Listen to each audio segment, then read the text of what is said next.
Welcome once again to that primetime show, YT on YT TV. Welcome to another edition of Pro Football Chat. I am your host, Freddie Football, your local resident pigskin prophet. Thank you once again, NFL fans out there, for joining us once again to another primetime edition of Pro Football Chat. Thank you for all of you that have been watching, that have been supporting me. And those of you that are watching for the first time, please hit that red button, that subscribe button, subscribe. And if you have any comments or anything that you would like to say, please feel free to do so. Show the Pigskin Prophet some love. And let's talk football. All right. So we're getting close to the 2022 NFL Draft, which is at the end of April. And basically, I wanted to take a look at some signings because there's been a lot of free agency, a lot of trades and things going all around the league. There were two blockbuster trades, actually. So let's look at some trades that we have. Quarterback Marcus Mariota, who was formerly with the Las Vegas Raiders, signs a 2-year deal with the Atlanta Falcons, a $18.75 million, and he'll be replacing Matt Ryan, of course, who's moved on.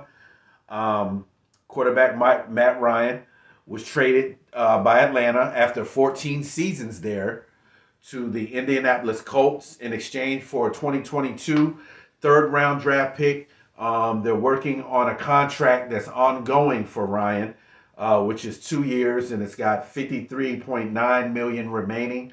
So they're working that out there in Indianapolis. So basically, what I want to look at today is there were 8 trades in free agency, and I want to give grades on those, and I want to look at some of the grades. Also, offensive lineman Lael Collins, formerly of the Dallas Cowboys, has signed a 3-year deal with the Cincinnati Bengals. So that's a great offensive lineman, great in the pass and blocking and running game. So Lael Collins will be a great addition to that Cincinnati front to protect quarterback Joe Burrow, who just recently, they lost in the Super Bowl by a field goal to the Rams. But we'll see what happens next year. Okay, so we're gonna look at 11 trades, and I'm gonna give my own grade on those trades. If you like to comment, put in the comment section what you feel on the trades that I discussed. Please do so. I would be very interested, and I'd love to read it. The Deshaun Watson trade. The Deshaun Watson trade. He was traded to the Cleveland Browns. I believe it was a 4-year deal, $212 million, or a 6-year deal, $212 million. So the Cleveland Browns, they received quarterback Deshaun Watson from Houston, and they receive a 2024 6th rounder. And for Cleveland, I'm going to grade them an A. Number one, because they got their man. They got a very good quality quarterback. Deshaun Watson's got a strong arm. He's a playmaker. He can throw the ball. He can utilize the weapons around him. He's very athletic. He can run. He's still young.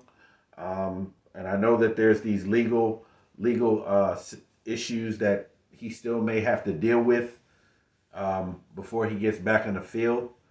But I'm going to give them an A. The Houston Texans, they were ready for this to end, this whole situation with Deshaun Watson.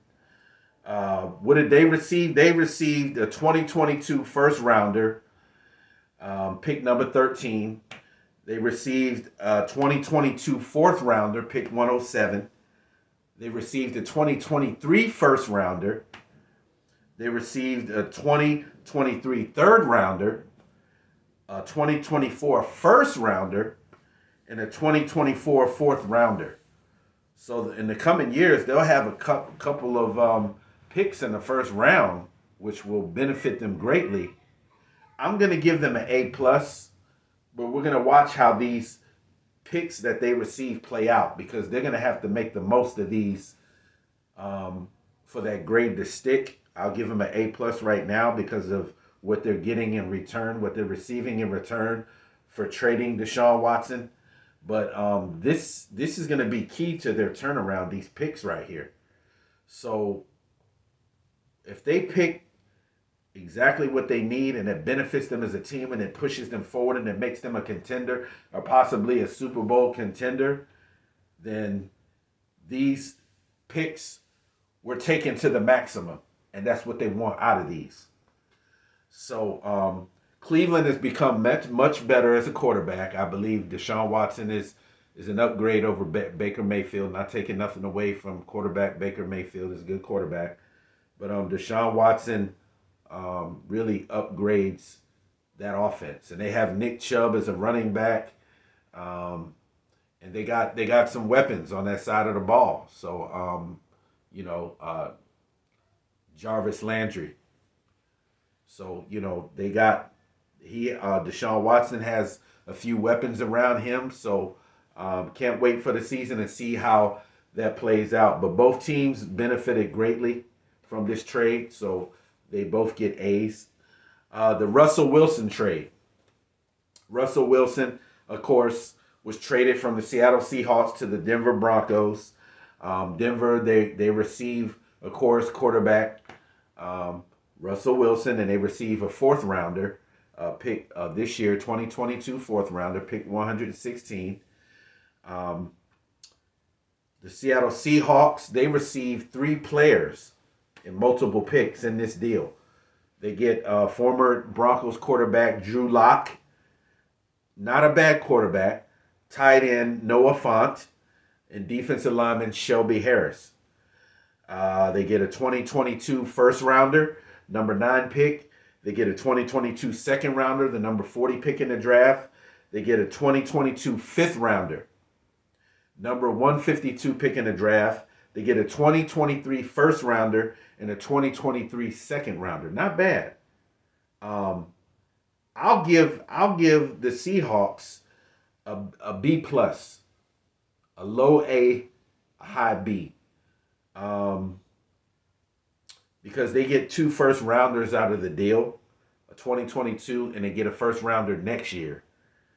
They get two second rounders, a 2022 and a 2023. Actually, I'm going to go and give them an A minus. Quarterback Drew Lock, Noah Fant, Shelby Harris, the tight end, the defensive lineman. I don't know how they're going to play out, but I think that the tight end Noah Fant is a good player, and quarterback Drew Lock is a decent quarterback. He's not a Russell Wilson, but he's not a bad quarterback. I think he'd make a very good backup to somebody. And they're getting some good picks back from this, so they're not getting something for nothing. But the biggest winner of this trade is Russell Wilson because he's been wanting out of Seattle for the past year. He gets out of the Pacific Northwest. He goes to Denver, and I forget the name of the Denver coach, but he's a offensive minded coach, from what I hear, and that plays into the hands of their newly found quarterback. And Russell Wilson will be surrounded by quite a few weapons in Denver. So he's the biggest winner of this trade, and I look forward to seeing him play. So I give the Denver Broncos an A plus for that. The Khalil Mack trade, linebacker from the Chicago Bears, who was recently traded to the Los Angeles Chargers. The Chargers receive, of course, linebacker Khalil Mack, who brings a lot to the table. He aligns himself with defensive end lineman Joey Bosa. So this could possibly make them a strong 1-2 tandem defensive quarterback rushing crunching punch in the NFL. They could be a number one, 1-2 punch in the NFL, rushing the quarterback. So the Chargers upgrade their defense. The Chicago Bears, uh, I'm gonna give them a C minus. They receive a 2022 second rounder, number 48 pick, and a 2023 sixth rounder. They really don't receive that much in return, and right now Chicago is still kind of in limbo. They're kind of in between the rebuilding mode to having a few pieces of the puzzle missing that they need. So they're kind of stuck in limbo on that. So the Los Angeles Chargers, I give them a B plus, acquiring Khalil Mack, and the Chicago Bears, I give them a C minus. Okay, the Amari Cooper trade. Amari Cooper, wide receiver of the Dallas Cowboys, was traded to the Cleveland Browns, and this to me is a head scratcher because obviously Amari Cooper this year did not have a great year, so I guess that disappointed Jerry Jones. But Jerry Jones to me is a wishy-washy owner. Um, he even turned his back on one of his good friends, Jimmy Johnson, after winning a second Super Bowl. So how does that float your boat? So the Cleveland Browns, they receive Amari Cooper. They get a 2022 sixth rounder. The Dallas Cowboys pretty much give up next to nothing. The Browns give up next to nothing to get Cooper.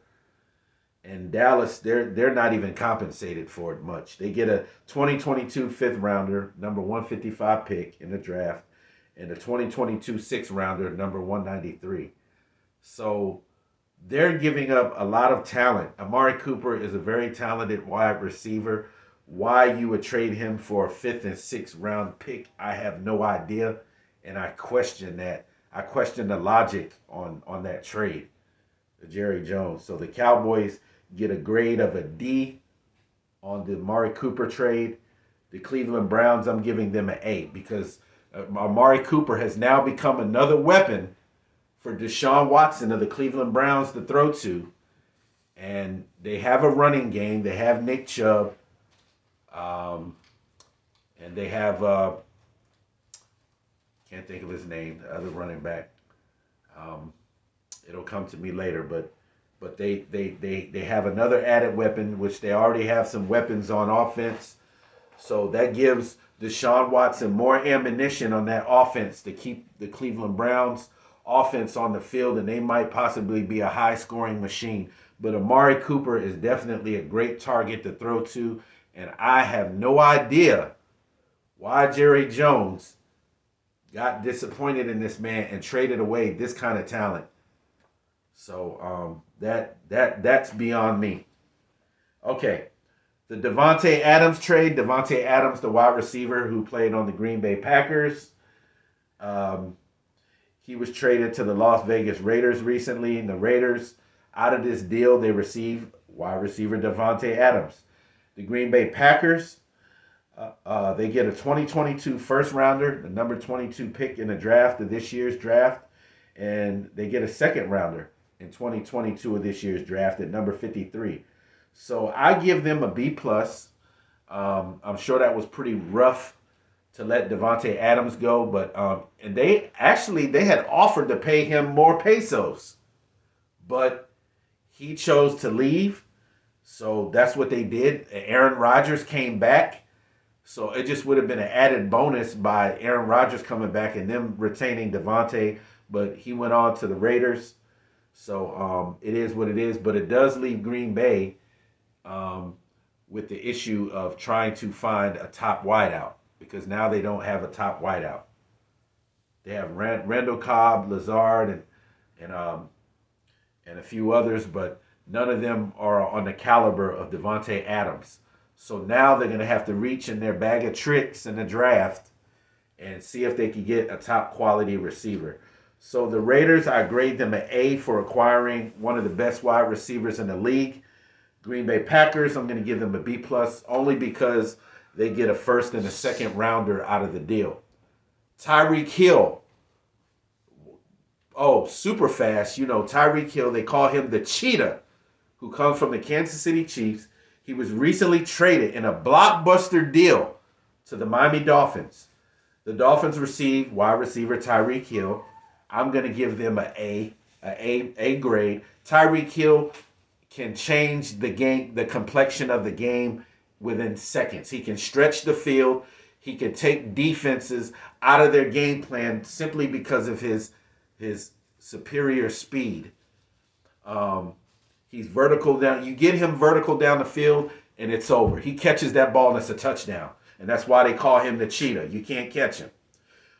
Kansas City, they receive a 2022 first round pick, number 29 pick in the draft, a 2022 second rounder, that's the number 50th pick in the draft, a 2022 fourth rounder, that's to be determined, 2023 fourth rounder, and a 2023 sixth rounder. I give Kansas City a grade of a B. Patrick Mahomes, the talented quarterback out of Kansas City. Of course, they have a lot of weapons there, but they lose a really big one in Tyreek Hill. Why they would let him go, I have no idea. Maybe they can't afford to pay him because they have so many great athletes on that team that they have to pay.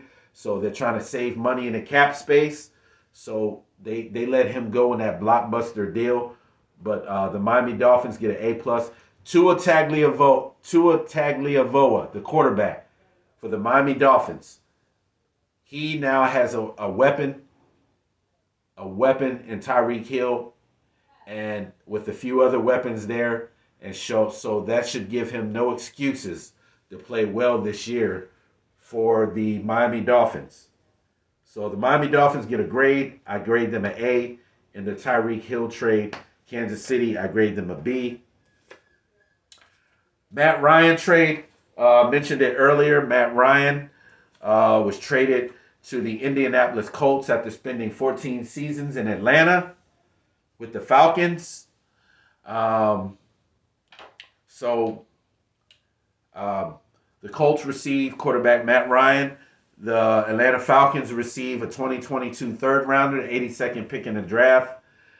Not much there. I don't know. Marcus Mariota comes in for the Atlanta Falcons, the quarterback from Las Vegas. He has now replaced Matt Ryan in Atlanta. He, of course, signed a deal. I believe it's what was it here? What did we say it was earlier? Marcus Mariota. I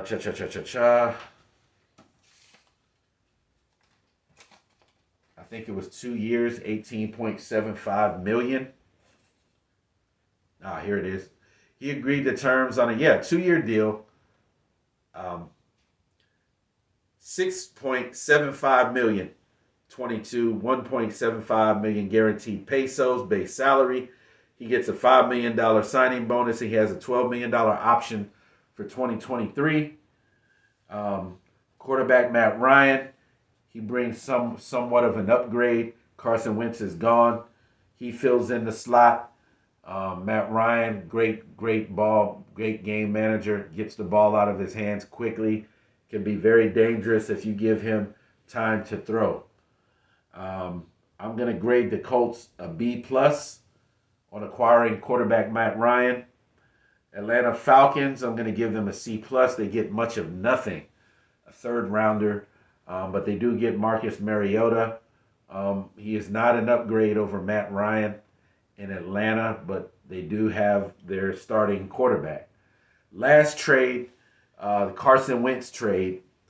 He goes from the Indianapolis Colts to the Washington Commanders. The Commanders get quarterback Carson Wentz. They get a 2022 second rounder. They switch places with Indianapolis, who get their 42nd pick, and the Commanders get their 47th pick in the second round. The Commanders get a 2022 seventh rounder at number 240. You never know. It could be a gem, a jewel, special teams player. You never know. The Indianapolis Colts, they get a 2022 second rounder, number 42, 2022 third rounder, number 73. They get a 2023 third rounder. And here's why I give them a B. Because the 2023 third round pick that they get is conditional, and it will be a second. It'll turn into a second round pick if Carson Wentz plays 70% of his snaps in 2022. Uh, the Commanders, I'm going to give them a B simply because they have upgraded at quarterback and they finally get someone that they probably feel like that they can lean on and be their starting quarterback in Carson Wentz. And of course, like I mentioned on the Commander salute, that Ron Rivera did his homework and he listed all the attributes in the quarterback that he wanted. They selected Carson Wentz. Carson Wentz has a big, strong arm. He's 6'5", 230 pounds, big quarterback, but he can move. Even before his injury, he was very agile, but he can move in the pocket. He can throw the ball down the field, deep downfield, throw it vertical. He knows how to get the team up and down the field by throwing the ball. He sees the field well. He just has to clean up some areas like the fumbles and the picks, the inadvertent interceptions being thrown. He has to clean that up. But other than that, he has a strong game. He brings a lot to the Washington offense. They have weapons there. Terry McLaurin, running back. Antonio Gibson, who they call the weapon. Scary Terry McLaurin, touchdown Terry. J.D. McKissick, the running back who catches the ball out of the backfield. Logan Thomas, the great tight end. So they have a lot of weapons that could be utilized in that offense. And Carson Wentz, I don't think, has had a team with as many weapons like that, reliable weapons. So it's going to be interesting to see how well they do this year in the NFC East. So, all right, on my next show, before I get to that, I have a trivia question for you. Trivia question, okay. Draft coming at the end of April this year. I have the draft date for you on the next show. And also, I'm going to take a look at all the teams and how many picks everyone has in the entire draft. I'm going to go through all 32 teams. We're going to look at that. And we're going to give our pre-Super Bowl predictions the next game. So stay tuned for that. All right, trivia question before I go. Trivia question for all of you. Please write down your answer or your comments in the comment section. Let me know what you think. Okay? Give me your answers. Okay, here's a trivia question. In 1976, there were 2 expansion teams introduced to the NFL. In 1976, there were 2 teams that were expansion teams. They were introduced to the NFL and they became part of the NFL. What 2 teams were they? I'm going to answer that on the next show. Put it down in your comments if you think you know the answer, and I look forward to that. Hit the subscribe button to those of you out there. Hit that subscribe button. Thank you for watching. Those of you that are watching for the first time, thank you. Much love from Freddie Football, Pigskin Prophet. Thank you for joining another edition of Pro Football Chat. I will see y'all. Y'all have a good week. Are y'all ready for some football? I'm ready for some football. And also stay tuned. In about 2.5 weeks, the USFL will be starting their first game of the year. And I'll be covering more things on the USFL on the Pro Football Chat edition. Thank you once again for joining me for another wonderful show. I'll see y'all soon. Peace.